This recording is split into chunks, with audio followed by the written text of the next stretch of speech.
Okay guys, so we are taking a drive in the 1999 Acura Integra LS that we've acquired. Again, this is an LS, so it's kind of the middle grade. In 99 they stopped doing the lower trim. So basically you've got the LS, the GS, and the GSR. GS's had leather and I think different wheels. GSR was obviously a higher performance model. So the LS is kind of like everything you can get less the leather features, but essentially the same engine. It's the 1.8 liter dual overhead cam engine, which has been a tried and true engine for the Acura brand for quite a while, and one that's coveted by those who are big fans of the Integra line. And this car features an automatic, so it's not quite as spirited in terms of its sport driving dynamics. But the thing that I found with this car, surprisingly to me, is that even in the automatic trim, this is a very fun car to drive. And I mean, you've got the quality, the reliability, and all that stuff that goes with Acura, but this is still an Integra. And with that said, I think as I drive it, I'll kind of convey what that really means in a nutshell. It's still the same kind of driving experience that you would get if you had a manual, from the standpoint of its handling, its responsiveness, and its quality in terms of its build and the way that it manages the stability of the suspension system, and so forth. So we're going to take a ride out on one of my favorite roads in Orange County, some nice curves, and then we'll do a little climbs here and there, some hills. But for the most part, we're just going to see what this car is still about, being that it's 18 years old now. It's 2017. It's 18 years old, but this one is in immaculate shape. We'll do some other images here in a second that you can see the interior, but I'm really impressed with the car so far, and hopefully you will get that impression as I drive it. So let's go. It's not that hot today, but because I've got the car closed up and the sun is doing its job, creating heat through the window, so I'm going to turn the air on. That does work. Today's Monday, so traffic should be at a minimum, because most people should be, or many think I should be, working. But this is work, sort of. So one of the things I did to this car was to take the top of the airbox off. So if you're familiar with the Integra, you probably know what I'm talking about. If you don't, basically on most cars, the airbox is enclosed with the filter inside. As the air flows through it, the filter works, and then the air is clean to go into the intake, the throttle body, and then the intake manifold. So on this car, it actually has a cone filter. So if you're a big fan of performance filters, you know that the cold air systems have the cones at the end of it. Well, this car has a cone inside the box. So it happened to be a K&N, which is great because your airflow is much improved with a K&N filter. You know, that's been tested and proven, so it's not hoax. So I took the top of that off, which just leaves the bottom portion where the cone fits in. So the air is flowing not only from the funneling system outside the car into the box, but it's also just the air up around the top, because the way that that box was made, it was very narrow on the side, so most of the air was feeding straight to the bottom of the filter as opposed to all around the filter. And as you know, more air means more performance, sometimes more power, depending on what you've got pushing your car. So I went ahead and took that off just so I could see how much different it is. And I can tell the difference not only from the audible standpoint, because it is louder, but the car is just quicker. It seems like it responds quicker because the air is sucking in so efficiently. So that's really all that's been done to this car. New spark plugs, so it's firing off like it should, but man, it's held up well. It's very deceiving the way that it drives. I mean, for an automatic, you don't expect it to be that great off the line. Back in the day, automatics were always slower than manuals. That's why you bought a manual sports car, because you wanted the quickest option, right? Nowadays, with the PDKs and sequentials, this and that, all the automatics are at least somewhere like 2 to 6/10 quicker than the manual transmission, but manuals are still fun. For this car, it's the opposite. So this automatic is about, I'm gonna say, a second slower than the manual, just because you can't really get it off the line as quick. With a manual, you can up your revs and you can get it, you know, dump that clutch and you get a quicker takeoff. With this car, it takes off when the transmission enacts the gearing. So once the torque converter does its thing and the power gets to the wheels, the car goes off. So it is quick enough, but it's not one of those cars you're going to get at the light and outrun anybody. Not unless you do a lot of modifications in terms of superchargers, turbos, and so forth. But for what it has, it does well. But it's a 4-speed automatic, and they're tall gears. So it takes them a while to get all the way up to the maximum rev range before you shift into the next gear. And that's not a bad thing. I mean, one of the things I've noticed is that even though the gears are tall, they manage the power really well. And that, you know, really goes a long way when you think about the kind of engine it has. The 1.8 liter 4-cylinder engine from the Honda Corporation, one of the best engines ever produced. The 1.8 was just so flexible. You could take that engine and configure it in all these different ways and get all these different kinds of power out of it, and it would be just as satisfying as a commuter car as well as a sports car. So it really was the pinnacle engine option for this particular car. And so since this car does have that DNA, even though it's not the GSR engine, which has a higher output, roughly 170 versus what this car has, which is 140, it still feels like it's got plenty to give. I mean, I've driven some other cars that have about the same horsepower, and this car, it seems like it's got a little bit more power coming out of it based on what it is. It's deceiving in that you don't think you're really moving in it, because it's not loud, it's not raucous, it doesn't throw you left, right, back, forward, unless you're slamming on the brakes, but it does move, and it moves well. And I sound surprised because, as I stated, when you're driving it, you don't get that sensation that it's really going that fast. Then you look up at the speedometer and you're like, whoa, really? It's quiet. LS, you know, luxury sport. So that's pretty much what you're getting in this car. It's a luxury sport option, not the grand sport racing, which is the GSR. And you'll get a sense of that noise here in a second.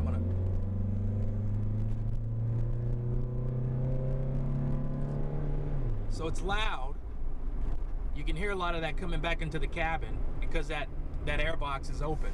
So every time that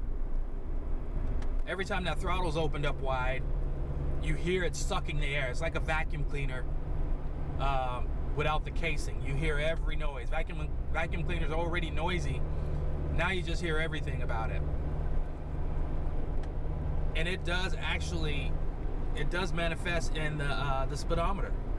I mean, it sounds loud and it sounds slow. It does. But when you look up, you're pleasantly surprised that this thing will give you a pretty spirited drive. Now, the other thing about the car that I'm really impressed with, and this one is huge, this thing handles really well. The RX-7 that I have and have driven and done a video on, hopefully you've seen it, I talk about how great the handling is. It's a very well-planted car. It's very low to the ground, center of gravity is such, and it's made to handle. It's made to corner. This car, even though it's not the full-on sport model or performance model, if you will, for the Integra lineup, this car handles really, really well. Double wishbone, all that mumbo jumbo.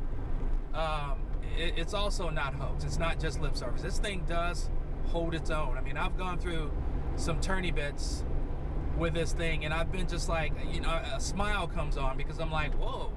It's almost like that, you know, that younger kid that hangs out with the group, and you figure that, you know, he can't ride as fast on the bicycle and go through the trails and the obstacle courses that you guys have created over the years because he's little and he's younger.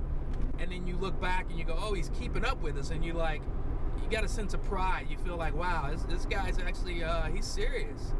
And that's what this car seems to be. It's got what it takes to play in the game.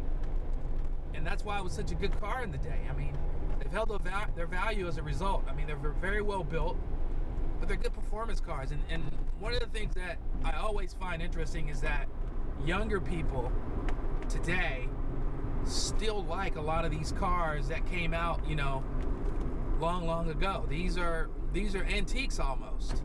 I mean, 16 years old, 7 more years, this thing's going to be an official antique. There are kids who are younger than this car who know about this car because it's just a popular car, the Integra. It's always had that cachet of, you know, being the low budget performance car that's a ton of fun to drive and own.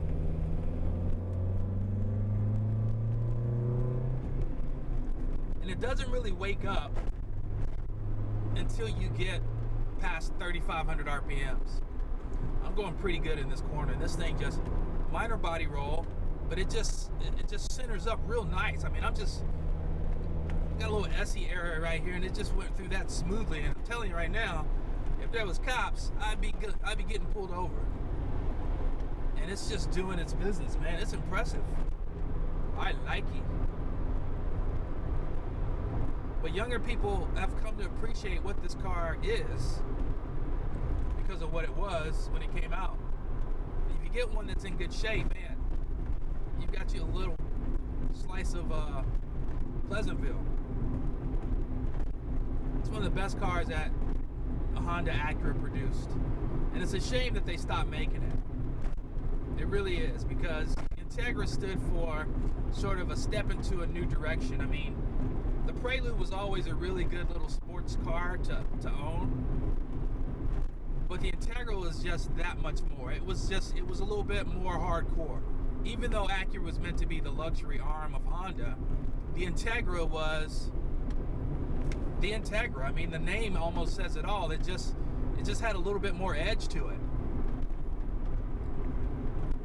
And the fact that they, you know, discontinued it and then it transitioned into the RSX, which the RSX was okay.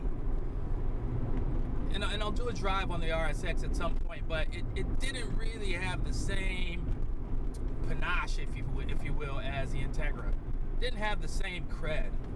It was almost like, hey, let's just sell a car that's similar that we can, you know, put out there and it'll appeal to the masses who would have potentially been interested in an Integra. But the Integra audience was very broad. I mean, it was anyone from, you know, an upcoming professional, man or woman, to the young kid who wanted a sporty car that they could do their own personal touch to an adult who just wanted a reasonable sport coupe to drive around in. But they wanted a quality one. And that's what the Integra was. The RSX, it kind of ticked those boxes, but it missed a little something. Even though the RSX Type S, you know, was a little bit harder performance-wise in terms of its engine than the old GSR, but the GSR, the way that it produced power, the way that it, you know, sounded, the way that it did everything was just more gritty. And that's something people really could resonate with, or it resonated with them, because it just felt like a little bit more than what it was, and it was good. But as I said, it's a shame that they discontinued the car. This thing is moving. It really is. I feel like I'm going 45, and I don't think I could plead that case to the officer. The officer, it felt like it was 45 miles per hour. Well, son, it didn't look like it. Here's your ticket. A little bit faster and you'd have been going to jail. Yeah. It moves, man. It moves. This was in really good shape. I mean, everything in this car is intact. It was owned by a couple of previous owners who were adult males, and they used the car as their primary mode of transportation, and they took pride in it. I've got everything from, you know, the backup replacement key. If you need a key made, it's got the backup key with the code. I've got all the manuals. We even got the flashlight that came with it. It doesn't work, but it's been well kept. No cracks in the dash. The interior is flawless other than the bolster on the side of the seat here. All the foam's worn out just from getting in and out of the car. Most cars, when you get in and out of them, your leg slides to the left and you just kind of automatically push on that cushion. So the more it stands up, the more it wears out over time. And this one's just, it's almost like a balloon with no air left. You know, you get those balloons with the helium in them. By day 4, the thing's on the ground instead of floating. Well, that's what this is. So that's probably the only flaw I can see in it at this point. Other than that, man, it is in totally immaculate condition. Air works, CD works. I think the horn works. Yep, it works. I've tested most everything. But this is just a great little car to drive, and I totally would recommend this for anybody who is looking for a reasonable mode of transportation, who's looking for a sporty mode of transportation, or someone who just wants to create their own little Fast and Furious pocket rocket. Even if you don't get the GSR, this 140 horsepower 1.8 liter is plenty lively.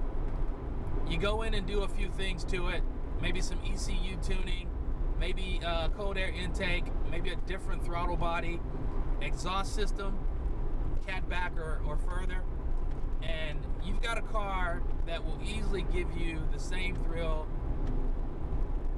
as some cars with more power, because you'll get a thrill out of how it produces as you watch the revs rise, as you hear the engine come alive, and then you couple that with the way the car actually handles, the way it makes you feel. You feel like you're in a nice sporty car, and I think that's the appeal of this car. You feel like you've got something that's really worthy of the Sport Coupe badge. It really is. And I really like this car. I've always liked these cars. I remember back when I was in college, I had a couple of them. I had a 1989 and then I had a 1991. And they were both, one was a GS and one was a RS. Back then they had the RS. The RS basically you got the car and the engine and a transmission. It didn't have sunroof, it didn't have power windows, but it was a lot of fun to drive. And I remember driving those cars, and one of my favorite things to do when I was on the freeway in them and I wanted to accelerate was to kick it down from 5th to 3rd. The tach would jump, 4,500 RPMs, which is where a lot of the torque and power exists, and the thing would just fire off, and before you know it, you're headed to triple digits. And again, it wasn't Corvette speed, but it was just fun. It was engaging, and that's one of the things that's always appealed about these cars to the customers that were interested in them, is that you felt engaged with it. It was a car that you felt like to get something in, and what you got back was very satisfying. You felt like it was worthy of the input. It was worthy of the time and the seat. It was worthy of the investment. And they've never let people down. I mean, that's why there's so many of them still on the road, and why so many people are always looking to buy one. I'm sure that when this car goes up for sale, there'll be quite a bit of activity around it because it's so clean.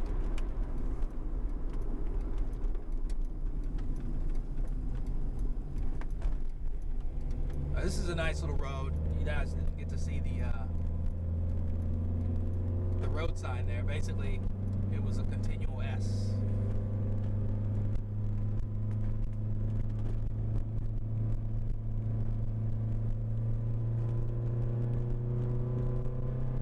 Wheels spin right there, climbing this hill. Now this car has what's called grade detection. And what that means is, as you're going up or down a steep incline or decline, the car is able to detect what's happening and will make sure that you stay in the right gear or adjust to the gear you need.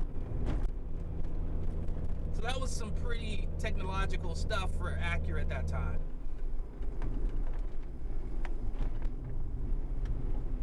And that's usually something you hear about on a truck, but as cars have evolved and become more safe, smarter, efficient, that kind of thing is what you come to find.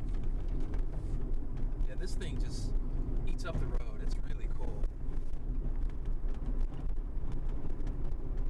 And for it to be as old, it's not that noisy. I mean, I've got a little jittery and clatter going on in it when I hit bumps, just because of the suspension wearing over time. I mean, this thing is it's pretty good. is where I'd like to have a manual. I'm coming into a really sharp hairpin of a curve here, and basically I'm using brakes instead of the engine. And in a performance car, using the engine to brake and maintain your corners is really what it's all about. I mean, braking in a corner, especially if you got any speed behind you, is not good because you run into maybe some understeer because the wheels can't cope, the brakes are too harsh or intrusive. This is a residential area, so we're going to be a little mindful of that, or a lot of mindful of that, because that's just rude. People trying to go to and from their homes, come blasting down the street. But the car is just really well centered. I mean, everything just feels compliant, competent.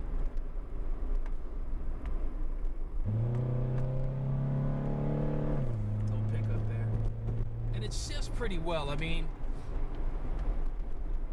I've said this before about automatics from the 80s and 90s. They were very, how do I say this, Fred Flintstone-like. They bucked and chucked and clanked a lot. Basically, they jerked when they shift either up or down. It was just, you knew you were shifting gears in those cars, in the automatics. Whereas nowadays, you don't even feel it unless you're in something that's extremely torquey. And even then, it's so subtle. I mean, the idea of the transmission in a performance car is that it is going to transition to the next gear as effectively as possible.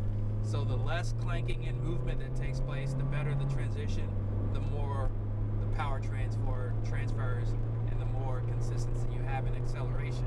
So nowadays your cars basically are and you're going and you don't miss a beat. These cars, they have hesitation in them as they go from gear to gear. And that's just what you got back in the day. So the automatic from the 80s, 90s was basically the equivalent of a manual from 2000.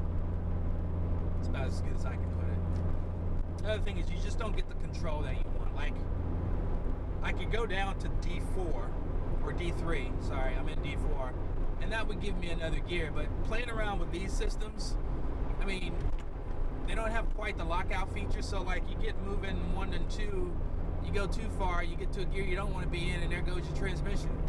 So you don't really want to mess around with it too much. You just kind of had to let it do what it could and would do. And you just, you know, you modulate it accordingly, you know, your driving inputs. Because the thing you don't want to do is just flood the whole thing with, you know, tons of acceleration or throttle.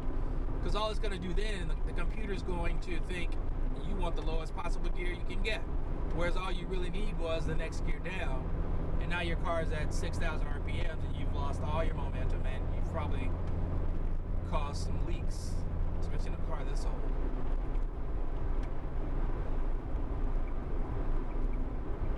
But it does everything really well. I mean, for 18 years old, which in my opinion is pretty young, but in car years, like dog years, it's up there. You know, you would expect you'd need to rebuild it at this point. This car has had a timing belt change, and I think when you do that and just maintenance, transmission, drive shaft, drivetrain components, it'll last as long as you own it or want to own it. And that speaks to that reliability and that durability of the brand. I mean, I'm a huge fan of Acuras. I always have been.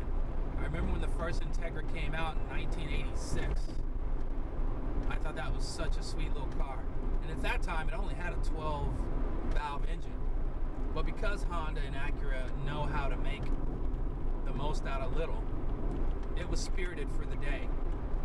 Had the pop-up lights, retractables, and that's what you got in the 80s. I mean, sports cars were wedgie-shaped and they all had retractable lights because in those times, aerodynamic design was hiding the lights when they weren't in use. Doesn't mean that it was like a parachute when they were up, but it was just a more streamlined aerodynamic approach to design. And I thought it looked pretty good. Back in the day, I mean, retractable lights were just the cool thing. had retractable lights on your car, it was a cool looking car. And I'm still a huge fan of that. I might still find cars today that I see with retractable lights that I thoroughly enjoy. My RX-7 has retractable lights, so watch your mouth. Just kidding. But as you can see, the transmission, it's just kind of a wallowy thing. It feels like I've been in this gear for about 2 days. Just that long, drawn out before it shifts. And that's, you know, that was the make. That was the build of an automatic. You know, that was how it worked. The fact that you had 4 gears, you know, you should be happy enough with just that. But again, for what this is, what it was then, I mean, that was not a bad transmission offering in this car. If it had more to give, I'd totally pass this car in front of me right now in a no passing area. I'm gonna have to pull a Matt Farah, pull over and wait, because they ain't gonna let me by. It's not that kind of a road. So I'm gonna just kind of delay and pull over for a second. By the time I take off and get going, I'll probably catch them within the 4th corner. I want to get aggressive with it a little bit because this road really has some nice curves. Now, what I said about the takeoff, it's not all that. It's pretty good. I mean, I'm on a little gravel on the right side. Give it a little gas. There it went through the gravel. And you're probably saying, oh, any car will do that. Yeah, you're probably right. Now, if it had a sport mode that could give you a little bit more in terms of gear feedback and sort of rev range and frequency of the gear change, that would be ideal, but that's not what was offered. There's the grading that I was talking about. Basically just kick the RPMs up as I'm going down this little bit of a hill. So this is ideal because I want to be in that gear. Well, it just kicked up now that I gave it a little gas, but I wanted to be in that gear because it helped me to sort of break the car through the corners but maintain momentum.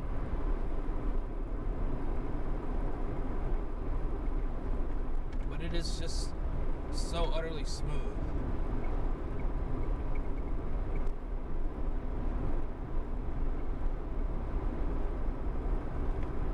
Really, really, really good. And it's flowing so smooth that I need to be mindful of my speed. Probably double the speed limit right now. It's a great road. It just eats up these curves, man. It's just flowing through this thing like butter. Got a Miata. Got the same idea. It's gonna handle way better than this. But for a front drive car,